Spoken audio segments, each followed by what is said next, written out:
എല്ലാ വിദ്യാർത്ഥികൾക്കും പുതിയൊരു വീഡിയോയിലേക്ക് സ്വാഗതം. ഈ വർഷത്തെ LBS general nursing and midwifery GNM അതുപോലെ തന്നെ auxiliary nursing and midwifery ANM കോഴ്സുകളിലേക്കുള്ള പ്രവേശനത്തിൻ്റെ ഭാഗമായിട്ടുള്ള സ്പോട്ട് അഡ്മിഷൻ നാളെ നടക്കും. അപ്പോൾ ഒക്ടോബർ 26 നേരത്തെ ഒരു സ്പോട്ട് അഡ്മിഷൻ, അതായത് ഒക്ടോബർ 25 ഒരു സ്പോട്ട് അഡ്മിഷൻ നടന്നിട്ടുണ്ടായിരുന്നു. അപ്പോൾ ആ ഒരു സ്പോട്ട് അഡ്മിഷന് ശേഷം അലോട്ട്മെൻറ്റ് കിട്ടിയ വിദ്യാർത്ഥികൾക്കുള്ള അഡ്മിഷൻ ഇന്ന് വൈകുന്നേരം 5 മണി വരെ ആയിരുന്നു. അപ്പോൾ ഇതിന് ശേഷം ഉള്ള സീറ്റ് വേക്കൻസികളിലേക്ക് വിദ്യാർത്ഥികൾക്ക് സ്പോട്ട് അലോട്ട്മെൻറ്റ് നടത്തുന്നതാണ്. അപ്പോൾ ഈ ഒരു സ്പോട്ട് അഡ്മിഷനിൽ പങ്കെടുക്കാൻ താല്പര്യമുള്ള വിദ്യാർത്ഥികൾ നാളെ രാവിലെ 11 മണിക്ക് മുമ്പായിട്ട് LBSൻ്റെ ജില്ലാ ഫെസിലിറ്റേഷൻ സെൻറ്ററുകളിൽ ഏതെങ്കിലും ഒരു സെൻറ്ററിൽ നേരിട്ട് ഹാജരായിട്ടോ അല്ലെങ്കിൽ നിങ്ങൾക്ക് പകരം നിങ്ങളുടെ പാരൻസിനെ അയച്ചുകൊണ്ടോ വിദ്യാർത്ഥികൾക്ക് ഈ ഒരു സ്പോട്ട് അഡ്മിഷനിൽ പങ്കെടുക്കാവുന്നതാണ്. സീറ്റ് വേക്കൻസി എത്ര എണ്ണം ഉണ്ട് എന്നുള്ള കാര്യം നിലവിൽ വെബ്സൈറ്റിൽ പ്രസിദ്ധീകരിച്ചിട്ടില്ല. സീറ്റ് വേക്കൻസി സംബന്ധിച്ച ഡീറ്റെയിൽസ് വിദ്യാർത്ഥികൾക്ക് നാളെ, അതായത് ഒക്ടോബർ 29 രാവിലെ തന്നെ നിങ്ങൾക്ക് വെബ്സൈറ്റ് വഴി അറിയാൻ സാധിക്കുമെന്നാണ് പ്രതീക്ഷിക്കുന്നത്. അപ്പോൾ വിദ്യാർത്ഥികൾ കൃത്യമായിട്ട് വെബ്സൈറ്റ് നോക്കിക്കഴിഞ്ഞാൽ സീറ്റ് വേക്കൻസി ഉണ്ടോ, അതുപോലെ എവിടെയാണ് സീറ്റ് വേക്കൻസി ഉള്ളത് എന്നുള്ള ഡീറ്റെയിൽസ് നിങ്ങൾക്ക് അറിയാൻ സാധിക്കുന്നതായിരിക്കും. അപ്പോൾ വിദ്യാർത്ഥികൾ ശ്രദ്ധിക്കേണ്ട പ്രധാനപ്പെട്ട കാര്യം എന്ന് പറയുന്നത് ഇതിൽ കൊടുത്തിട്ടുണ്ട്. അതായത് നിങ്ങൾക്കിപ്പോൾ നേരിട്ട് ഹാജരാവാൻ സാധിക്കാത്ത വിദ്യാർത്ഥികൾ ഇവിടെ spot allotment 29/10/2025 instruction LBS DFC or authorisation form എന്നൊക്കെ പറഞ്ഞുകൊണ്ട് കൊടുത്തിട്ടുണ്ട്. അപ്പോൾ അവിടെ ആ ഒരു PDF നിങ്ങൾ ജസ്റ്റ് ഒന്ന് ആ ഡൗൺലോഡ് ബട്ടൺ ക്ലിക്ക് ചെയ്ത് ഡൗൺലോഡ് ചെയ്തെടുക്കുക. അപ്പോൾ ഇതിൽ കൃത്യമായിട്ട് ഒരു ഫോം കൊടുത്തിട്ടുണ്ട്. അപ്പോൾ ആ ഒരു ഫോം എന്ന് പറയുന്നത് ഓതറൈസേഷൻ ലെറ്റർ ആണ്. അപ്പോൾ ആ ഒരു ഓതറൈസേഷൻ ലെറ്റർ എന്ന് പറയുന്നത്, അതായത് ഇത് നേരത്തെ ഉള്ളതായിരുന്നു. അപ്പോൾ ജസ്റ്റ് അതൊന്ന് വീണ്ടും ഡൗൺലോഡ് ചെയ്തെടുക്കാം. അപ്പോൾ ഇതിൽ ഓതറൈസേഷൻ ലെറ്റർ കൊടുത്തിട്ടുണ്ട്. അപ്പോൾ ഇതാണ് ഓതറൈസേഷൻ ലെറ്റർ. അപ്പോൾ ഇത് നിങ്ങൾക്ക് നേരിട്ട് ഹാജരാവാൻ പറ്റാത്ത വിദ്യാർത്ഥികൾ ആണ് നിങ്ങളുടെ പാരൻസിനെ അയക്കുകയാണെങ്കിൽ ഈ ഒരു ഓതറൈസേഷൻ ലെറ്റർ നിങ്ങളുടെ പാരൻസിൻ്റെ കൈവശം കൊടുത്തിട്ട് അയക്കേണ്ടതാണ്. അതുപോലെ തന്നെ ഇതിൽ നിങ്ങളുടെ ഫോട്ടോ ഒട്ടിച്ച ശേഷം ഗസ്റ്റഡ് ഓഫീസർ അറ്റസ്റ്റ് ചെയ്യേണ്ടതൊക്കെ ആയിട്ടുണ്ട്. അതുകൊണ്ട് തന്നെ വിദ്യാർത്ഥികൾക്ക് നാളെ രാവിലെ 11 മണിക്ക് മുമ്പായിട്ട് രജിസ്ട്രേഷൻ ചെയ്യേണ്ടതുള്ളത് കൊണ്ട് നിങ്ങൾ കൂടി പോയിട്ട് ഇതിൽ പങ്കെടുക്കുന്നതായിരിക്കും നല്ലത്. കാരണം ഓതറൈസേഷൻ ലെറ്റർ നിങ്ങൾ ഏകദേശം ഒരു രാവിലെയോടെ തന്നെ വേണമെങ്കിൽ ആക്കേണ്ടതായിട്ട് വരും. അപ്പോൾ അത് കുറച്ച് ബുദ്ധിമുട്ടാവുന്നതുകൊണ്ട് വിദ്യാർത്ഥികൾ നേരിട്ട് പോകുന്നതായിരിക്കും കൂടുതൽ നല്ലതെന്നാണ് തോന്നുന്നത്.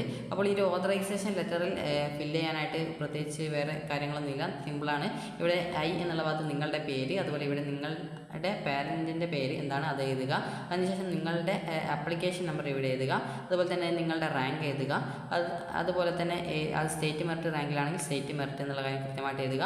അതുപോലെ തന്നെ ഇവിടെ നിങ്ങൾ ആരെയാണോ നിങ്ങൾക്ക് പകരമായിട്ട് അയക്കുന്നത് അവരുടെ പേരും അഡ്രസ്സും എഴുതുക. അതിനുശേഷം ഇവിടെ നിങ്ങളുടെ ഒരു പാസ്പോർട്ട് സൈസ് ഫോട്ടോ ഒട്ടിച്ച ശേഷം ഇവിടെ ഗസ്റ്റഡ് ഓഫീസറെ കൊണ്ട് അറ്റസ്റ്റ് ചെയ്യിക്കണം. ഇവിടെ വിദ്യാർത്ഥികളുടെ സിഗ്നേച്ചർ, അതുപോലെ ഇവിടെ നിങ്ങളുടെ അതായത് നിങ്ങളുടെ പേര്, അതുപോലെ നിങ്ങളുടെ അഡ്രസ്സ്, അതുപോലെ തന്നെ ഇവിടെ gazetted officer attest the photograph, അത് ഫോട്ടോഗ്രാഫ് അറ്റസ്റ്റ് ചെയ്യണം. അതുപോലെ ഗസ്റ്റഡ് ഓഫീസറുടെ നെയിം, ഡെസിഗ്നേഷൻ എന്നിങ്ങനെയുള്ള ഡീറ്റെയിൽസും ഓഫീസിലും ഇവിടെ ഇടണം. അതിനുശേഷം ഇവിടെ വിദ്യാർത്ഥികൾ നിങ്ങൾ ആരാണ് നിങ്ങൾക്ക് പകരമായിട്ട് അയക്കുന്നത് അവരുടെ ഫോട്ടോ ഇവിടെ ഒട്ടിക്കണം. അതിനുശേഷം അതിൻ്റെ ആ ഒരു ഫോട്ടോയുടെ മുഖത്ത് കൊള്ളാത്ത രീതിയിൽ ഫോട്ടോയ്ക്ക് പുറത്തും ആവുന്ന രീതിയിൽ നിങ്ങൾ സിഗ്നേച്ചർ ഇടണം. അതിനുശേഷം ഇവിടെ നിങ്ങളുടെ സിഗ്നേച്ചർ ഇടണം. അതുപോലെ ഇവിടെ വീണ്ടും ഇവിടെ സിഗ്നേച്ചർ ഇടാനുണ്ട്. അതുപോലെ തന്നെ പ്ലേസ്, ഡേറ്റ് എന്നിവയൊക്കെ രേഖപ്പെടുത്താനുണ്ട്. അപ്പോൾ ഇത് നിങ്ങൾക്ക് നാളെ തന്നെ സ്പോട്ട് അഡ്മിഷൻ നടക്കുന്നതുകൊണ്ട് ഓതറൈസേഷൻ ലെറ്റർ ഒക്കെ സംഘടിപ്പിക്കാനായിട്ട് കുറച്ച് ബുദ്ധിമുട്ടായിരിക്കും. കാരണം ഇതിൽ അറ്റസ്റ്റേഷൻ ചെയ്യാനുള്ള ഒരു കാര്യമാണ്. അത് ചിലപ്പോൾ നാളെ രാവിലെ തന്നെ ചെയ്യുക എന്ന് വെച്ചാൽ ബുദ്ധിമുട്ട് ആയിരിക്കും. കാരണം ഗസ്റ്റഡ് ഓഫീസേഴ്സ് എന്ന് പറയുമ്പോൾ ഈ ഒരു AEO, അതുപോലെ തന്നെ ഈ ഒരു ഹയർ സെക്കൻഡറി, അതായത് ഗവൺമെൻറ് ഹയർ സെക്കൻഡറി സ്കൂളിലെ അധ്യാപകർ, അതുപോലെ തന്നെ പോലീസ് സ്റ്റേഷനിലെ CI ഇവരൊക്കെയാണ്. അതുപോലെ വില്ലേജ് ഓഫീസർ, അതുപോലെ തന്നെ കൃഷി ഓഫീസർ, ഇതുപോലെ വിവിധ ഗവൺമെൻറ് ഓഫീസുകളിൽ ഗസ്റ്റഡ് ഓഫീസേഴ്സ് ഉണ്ടാവും. അപ്പോൾ നിങ്ങൾക്ക് ഇനിയിപ്പോൾ നാളെ രാവിലത്തേക്ക് വേണമെങ്കിൽ പോലീസ് സ്റ്റേഷനിൽ നിന്നായിരിക്കും നിങ്ങൾക്ക്, അതായത് അവിടെ നിന്നായിരിക്കും അറ്റസ്റ്റ് ചെയ്യാനായിട്ടുള്ള സൗകര്യം കിട്ടത്തുള്ളൂ. കാരണം വൈകുന്നേരം 5 മണി വരെയൊക്കെയാണ് ഓഫീസും കാര്യങ്ങളൊക്കെ ഉണ്ടാവുള്ളൂ. അതുകൊണ്ട് തന്നെ അതുവഴിയുള്ള അറ്റസ്റ്റേഷൻ ചെയ്യാനുള്ള ഒരു സാധ്യത കുറവാണ്.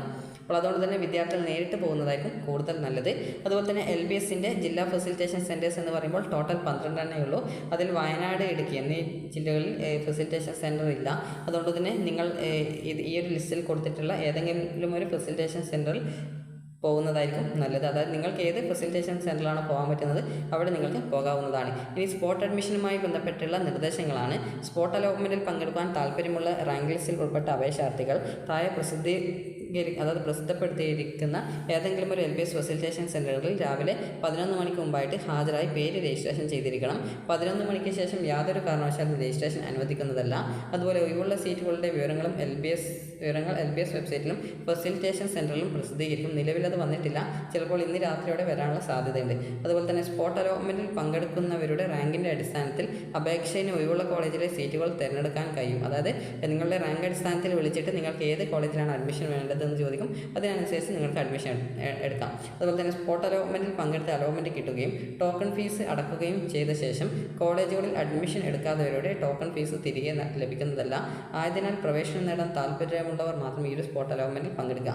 അലോട്ട്മെൻറ്റ് ലഭിക്കുന്നവർ മുൻപ് ഫീസ് അടച്ചിട്ടില്ലാത്തവർ ആണെങ്കിൽ ടോക്കൺ ഫീസായിട്ട് 500 രൂപയും SC ST OEC children's of fishermen എന്നീ വിഭാഗത്തിൽ ഉൾപ്പെട്ട വിദ്യാർത്ഥികൾ 100 രൂപയും അപ്പോൾ തന്നെ LBS സെൻറ്റർ മുഖേന ഓൺലൈനായിട്ട് അടക്കേണ്ടതാണ്. അതായത് നിങ്ങളുടെ പ്രൊഫൈൽ വഴി അടക്കേണ്ടതാണ്. അലോട്ട്മെൻറ്റ് ലഭിക്കുന്നവർ അലോട്ട്മെൻറ്റ് മെമ്മോയും അസൽ സർട്ടിഫിക്കറ്റ് അതായത് ഒറിജിനൽ സർട്ടിഫിക്കറ്റുകളുമായിട്ട് 2025 ഒക്ടോബർ 31 അതത് കോളേജിൽ നേരിട്ട് ഹാജരായി അഡ്മിഷൻ നേടണം. അപേക്ഷൻ നേരിട്ട് ഹാജരാകുന്നില്ലെങ്കിൽ മാത്രം 3ാമത്തെ പേജിലുള്ള ഓതറൈസേഷൻ ഫോം ഹാജരാക്കിയാൽ മതിയാകും. ഇനി വിദ്യാർത്ഥികൾക്ക് ഇതിലെങ്ങനെയാണ് പങ്കെടുക്കേണ്ടത് എന്നുള്ള കാര്യം പറയാം. അപ്പോൾ വിദ്യാർത്ഥികൾക്ക് സാധാരണ പങ്കെടുക്കുന്ന രീതിയിൽ തന്നെ നിങ്ങളുടെ ഈ ഒരു ആപ്ലിക്കേഷൻ ഫോം, അതായത് ഈ ഒരു GNM അപ്ലൈ ചെയ്തതിൻ്റെ ആപ്ലിക്കേഷൻ ഫോം, അത് നിങ്ങൾ ലോഗിൻ ചെയ്ത് കഴിഞ്ഞാൽ പ്രൊഫൈൽ പേജിലെ മെനു ബാറിൽ നിങ്ങൾക്ക് ക്ലിക്ക് ചെയ്ത് കഴിഞ്ഞാൽ അവിടെ ആപ്ലിക്കേഷൻ എന്നുള്ള ലിങ്ക് കാണാം. അതിൽ ക്ലിക്ക് ചെയ്ത് കഴിഞ്ഞാൽ ആപ്ലിക്കേഷൻ ഫോം ഡൗൺലോഡ് ചെയ്തെടുക്കാം. അതുപോലെ തന്നെ നിങ്ങൾക്ക് അലോട്ട്മെൻറ്റ് കിട്ടിയാൽ ഫീസ് അടക്കാനായിട്ട് SC ST OEC വിദ്യാർത്ഥികൾ 100 രൂപയും മറ്റുള്ള വിദ്യാർത്ഥികൾ 500 രൂപയും എടുക്കുക. അതിനുശേഷം നിങ്ങളുടെ എല്ലാവിധ ഡോക്യുമെൻസിൻ്റെയും കോപ്പി കൂടി എടുക്കുക. അതുപോലെ തന്നെ നിലവിൽ ഏതെങ്കിലും കോളേജിൽ ജോയിൻ ചെയ്ത വിദ്യാർത്ഥികൾ ആണെങ്കിൽ വിദ്യാർത്ഥികൾ അതുമായി ബന്ധപ്പെട്ട ഫീ പേയ്മെൻറ്റ് റെസീപ്റ്റ് എടുക്കുക. അപ്പോൾ ഇത്രയും എടുത്തുകൊണ്ട് നിങ്ങൾക്ക് പോയിട്ട് നാളെ രാവിലെ 11 മണിക്ക് മുമ്പായിട്ട് പോയിട്ട് പേര് രജിസ്ട്രേഷൻ ചെയ്യുക. എന്നിട്ട് നിങ്ങൾക്ക് റാങ്ക് അടിസ്ഥാനത്തിൽ നിങ്ങളെ വിളിക്കും. അപ്പോൾ അതിനനുസരിച്ച് നിങ്ങൾക്ക് ഇഷ്ടപ്പെട്ട കോളേജിൽ സീറ്റ് വേക്കൻസി, ഏത് ജില്ലയിലാണ് സീറ്റ് വേക്കൻസി ഉള്ളത് അതിനനുസരിച്ച് അതിൽ നിന്ന് നിങ്ങൾക്ക് ഇഷ്ടപ്പെട്ട കോളേജ് തിരഞ്ഞെടുക്കാം. അതിനുശേഷം വിദ്യാർത്ഥികൾക്ക് അന്നത്തെ ദിവസം ഇതുവരെ ടോക്കൺ ഫീ പേയ്മെൻറ്റ് ചെയ്യാത്തൊരു വിദ്യാർത്ഥിയാണെങ്കിൽ ടോക്കൺ ഫീ പേയ്മെൻറ്റ് ചെയ്തതിന് ശേഷം തൊട്ടടുത്ത ദിവസം തന്നെ കോളേജിൽ പോയിട്ട് ജോയിൻ ചെയ്യാവുന്നതാണ്. അപ്പോൾ ഇത്രയാണ് ഇതിൻ്റെ അഡ്മിഷൻ രീതി എന്ന് പറയുന്നത്. അപ്പോൾ നാളെ ഉച്ചയ്ക്ക് 12 മണിയോടെ തന്നെ ഇതിൻ്റെ റിസൾട്ടും കാര്യങ്ങളൊക്കെ നിങ്ങൾക്ക് അറിയാൻ പറ്റുന്നതായിരിക്കും. അപ്പോൾ നിലവിൽ വേക്കൻസി വന്നിട്ടില്ല. വേക്കൻസി ഇന്ന് രാത്രിയോടെയോ അല്ലെങ്കിൽ നാളെ രാവിലെ അതായത് ഏകദേശം ഒരു 7 മണിയോടെയോ വെബ്സൈറ്റിൽ വരുന്നതായിരിക്കും. അപ്പോൾ നിങ്ങൾക്ക് ഈ വീഡിയോ ഉപകാരപ്രദമായിട്ടുണ്ടെങ്കിൽ ലൈക്ക് ചെയ്യുക, ഷെയർ ചെയ്യുക. Thank you for watching.